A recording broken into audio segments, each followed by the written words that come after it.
Students, आपने देखा ही होगा कि कई स्टूडेंट्स अलग अलग यूनिवर्सिटीज़ के सामने प्रोटेस्ट कर रहे हैं। तो आज ही जो संत गाडगे बाबा अमरावती विद्यापीठ है, वहाँ का जो ऑफिशियल सर्कुलर है समर 2022 एग्ज़ाम के बारे में, वह रिलीज़ हो चुका है। तो यह वीडियो इस सर्कुलर में क्या दिया है आपके लिए। तो फर्स्ट पॉईंट, सत्र परीक्षेतील समसत्रांच्या सर्व विद्यार्थ्यांच्या उन्हाळी 2022 परीक्षा या कोविड-19 पूर्वीच्या प्रचलित पद्धतीने विद्यापीठाद्वारे वेळापत्रक जाहीर करून संचालित करण्यात येतील। तो इस पॉइंट का जो मीनिंग है वो ऐसा होता है कि जो हमारा जो ओल्ड पैटर्न था, यानी कि डिस्क्रिप्टिव मेथड, तो वही तरीके से जो अमरावती यूनिवर्सिटी है वह एग्ज़ाम कंडक्ट करने वाली, यानी ओल्ड पैटर्न जो कि कोविड-19 के पहले था, डिस्क्रिप्टिव ऑफलाइन एग्ज़ाम। तो देखते अगला पॉईंट, वार्षिक पद्धतीतील ज्या अभ्यासक्रमांना नियमित विद्यार्थी प्रवेशित असतील अशा अभ्यासक्रमाच्या सर्व वर्षाच्या सर्व विद्यार्थ्यांच्या उन्हाळी 22 परीक्षा या कोविडपूर्वीच्या प्रचलित पद्धतीने विद्यापीठाद्वारे जाहीर करून संचालित करण्यात येतील। तो देखिए जो एनुअल पैटर्न है जिन स्टूडेंट्स का, उनके भी एग्ज़ाम है वह ऑफलाइन तरीके से यानी ओल्ड पैटर्न से कलेक्ट किए जाने वाले हैं और उन्हें भी ऑफलाइन तरीके से ही डिस्क्रिप्टिव मेथड से पेपर लिखना पड़ेगा। और जो स्टूडेंट्स मतलब एडमिशन तो लेते हैं लेकिन पेपर बाहर से देते हैं, ऐसे स्टूडेंट्स जो है उन्हें दोनों भी फर्स्ट और सेकंड पॉइंट लगता है, यानी उन्हें भी ऑफलाइन ही एग्ज़ाम देना पड़ेगा। सत्र पद्धतीतील विषम सत्राच्या परीक्षा तसेच वार्षिक पद्धतीतील ज्या अभ्यासक्रमांना नियमित विद्यार्थी प्रवेशित नाही अशा अभ्यासक्रमाच्या परीक्षा या महाविद्यालय स्तरावर सदर अभ्यासक्रमास उपलब्ध संधी शहानिशा करून प्रश्नपत्रिका MCQ पद्धतीने महाविद्यालयांद्वारे वेळापत्रक तयार करून घेतल्या जातील। तो स्टूडेंट्स, ये जो फोर्थ पॉइंट है यह आपके लिए गुड न्यूज़ है, क्योंकि जो बैकलॉग वाले स्टूडेंट्स रहते थे, यानी जिनके विंटर के एग्ज़ाम हुए थे और उन्हें कोई सब्जेक्ट बैकलॉग लगाए, तो उनके जो एग्ज़ाम है वह ऑनलाइन नहीं तो ऑफलाइन लेकिन MCQ पैटर्न से ही कंडक्ट किए जाएंगे। मतलब MCQ तो हो गए लेकिन आपको कॉलेज में जाके एग्ज़ाम देना पड़ेगा। तो स्टूडेंट्स, आपके लिए एक गुड न्यूज़ है, जो आपके जो बैकलॉग के पेपर्स थे वह MCQ कॉलेज लेवल पे ऑफलाइन तरीके से कंडक्ट किया जाएगा। तो स्टूडेंट्स, देखते हैं अगली पेज पे क्या दिया गया है। तो स्टूडेंट्स, पॉइंट नंबर 8 जो कि आपके लिए बहुत इम्पॉर्टंट है, विद्यापीठ स्तरावरील परीक्षांकरिता विद्यापीठात उपलब्ध असलेले जुने प्रश्नसंच उन्हाळी 2020 परीक्षेपूर्वीचे ज्या अभ्यासक्रमात बदल नसेल ते वापरण्यात येतील, तसेच ज्या परीक्षांच्या अभ्यासक्रमात बदल झालेले असतील अशा परीक्षांकरिता नवीन प्रश्नसंच काढण्यात येईल। तो स्टूडेंट्स, देखिए इस पॉइंट में लिखा गया है कि जो यूनिवर्सिटी और कॉलेजेस के लेवल पे जो ओल्ड पेपर थे वह आप प्रीवियस के जो पेपर्स है वह एक बार देख लीजिए, क्योंकि जो आपका जो सिलेबस अगर सेम रहा तो वो पेपर आपके लिए बहुत ही इम्पोर्टेंट रहेंगे, ताकि आप उससे स्टडी कर सके। और मतलब कई परसेंट जो ओल्ड पेपर्स है उनमें से आपका जो अगला सेमिस्टर का जो पेपर रहेगा यानी बैकलॉग का, वह आपको इन्फॉर्मेटिव रहेगा और उससे कुछ क्वेश्चंस आने के चांसेस है। रेगुलर का जो पेपर है उसके भी स्टूडेंट्स पढ़ सकते हैं, क्योंकि आपके लिए एक बेसिक की तरह वो काम करेगा, गाइडलाइन की तरह।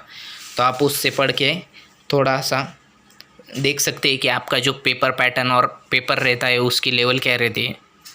तो यह जो पॉइंट है यह खुद अमरावती यूनिवर्सिटी ने ज़्यादा इम्पोर्टेंट के बताया है, क्योंकि जो स्टूडेंट्स है वह कई दिनों से ऑनलाइन एग्ज़ाम दे रहे हैं, तो उनको जो डिस्क्रिप्टिव पेपर है वो लिखना वो भूल चुके हैं या फिर उन्हें प्रैक्टिस नहीं रही है।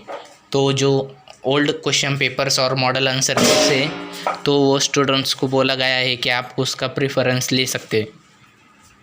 ये टाइम टेबल यानी वेळापत्रक के बारे में, अभ्यासक्रमांचे नाव अभियांत्रिकी व तांत्रिकी आणि फार्मसी अभ्यासक्रमांच्या परीक्षा समसत्र विद्यापीठ स्तर यानी यूनिवर्सिटी के लेवल पे प्रात्यक्षिक परीक्षेचा कालावधि 17/5 यानी 17 मई 2022 से 21 मई तक आपके जो प्रैक्टिकल से वह रहेंगे। इंजीनियरिंग, टेक्निकल एंड फार्मेसी के स्टूडेंट्स। लिखित परीक्षेचा कालावधि दिनांक 23/5/2022 यानी 23 मई से लेके 2 जून तक रहेगा। अभियांत्रिकी, अभी देखते हैं सेकंड पॉइंट, अभियांत्रिकी व तांत्रिकी आणि फार्मसी अभ्यासक्रमांच्या परीक्षा विषम सत्र यानी विंटर जो कॉलेज लेवल पे रहेगा 17/5/2022 से लेके 21/5/2022 तक। और मतलब ये जो दोनों पॉइंट है वो एक जैसे हैं।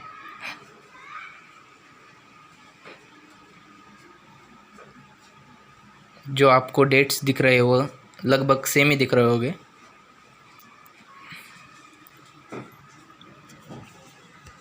देखते अगला पॉइंट, तो महाविद्यालय स्तरावर संचलित होणाऱ्या ऑफलाईन परीक्षांच्या प्रश्नपत्रिकेचे स्वरूप व सोडविण्याबाबतची माहिती। तो जो इंस्टीट्यूट लेवल पे जो आपके एग्ज़ाम होने वाले हैं ऑफलाइन बैकलॉग के यानी कि MCQ टाइप, तो उनके बारे में उन्होंने इन्फॉर्मेशन दी है। प्रत्येक प्रश्नपत्रिकेमध्ये संपूर्ण अभ्यासक्रमावर आधारित प्रत्येक युनिटवर साधारणतः समान संख्येने बहुपर्यायी MCQ मल्टिपल चॉईस क्वेश्चन स्वरूपात एकूण 40 प्रश्न राहतील। त्यापैकी सर्व प्रश्न विद्यार्थ्यांना सोडविणे बंधनकारक राहतील।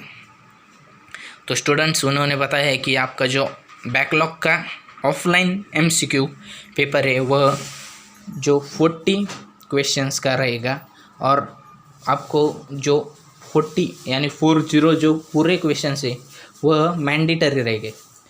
प्रत्येक प्रश्नाला प्रत्येकी 2 गुण राहतील। यानी जो आपका जो पेपर है 40x2 यानी 18 मार्क्स, तो 18 मार्क्स का हो जाएगा। परीक्षेचा कालावधी हा प्रत्येक प्रश्नपत्रिकेकरिता 60 मिनिटांचा राहील, 1 तास। यानी जो आपका जो पूरा एग्ज़ाम का टाइम रहेगा वो 16 मिनिट्स यानी 1 आवर रहेगा। विद्यार्थ्यांनी उत्तरे लिहिण्याकरिता त्यांना देण्यात येणाऱ्या बहुपर्यायी प्रश्नपत्रिकेचा वापर करावा। प्रश्नपत्रिकेतील प्रत्येक प्रश्नाच्या पर्यायासमोर विद्यार्थ्यांनी बरोबर असलेला उत्तरास चिन्हांकित करावे। यानी उन्होंने बोला है कि जो आपको जो क्वेश्चन पेपर दिया जाएगा हार्ड कॉपी, तो उस पर आपको टिक करने का है। क्वेश्चन पेपर पे पेन से राइट क्लिक करके आप कर सकते हैं। 24 चुकीच्या उत्तरांसाठी नेगेटिव्ह मार्किंग पद्धति असणार नाही। यानी कि जो आपको नेगेटिव मार्किंग है वह इस पेपर में नहीं रहेगा। उत्तरपत्रिकांचे मूल्यांकन गोपनीयता राखून महाविद्यालयातच करण्यात यावे। यानी प्राइवेसी के तरीके से जो आपके जो आंसर शीट्स है उनके जो मार्क्स है वह चेक किए जाएंगे और आपको बता दिया जाएगा। विद्यार्थ्यांना मिळालेले गुण एकूण गुणांमध्ये रूपांतर करून विद्यार्थ्यास मिळालेले गुण प्रचलित पद्धतीने विद्यापीठाकडे पाठविण्यात यावे। यानी कि जो आपके जो ऑफलाइन MCQ बैकलॉग के जो पेपर है उनके जो मार्क्स है वह उन्हें जो ऑफलाइन तरीके से हम डिस्क्रिप्टिव वे से पेपर लेते हैं उस तो मिलते हैं अगली वीडियो में। जैसे ही कोई एग्ज़ाम के बारे में अपडेट रहेगी मैं आपको वीडियो के थ्रू बता दूंगा।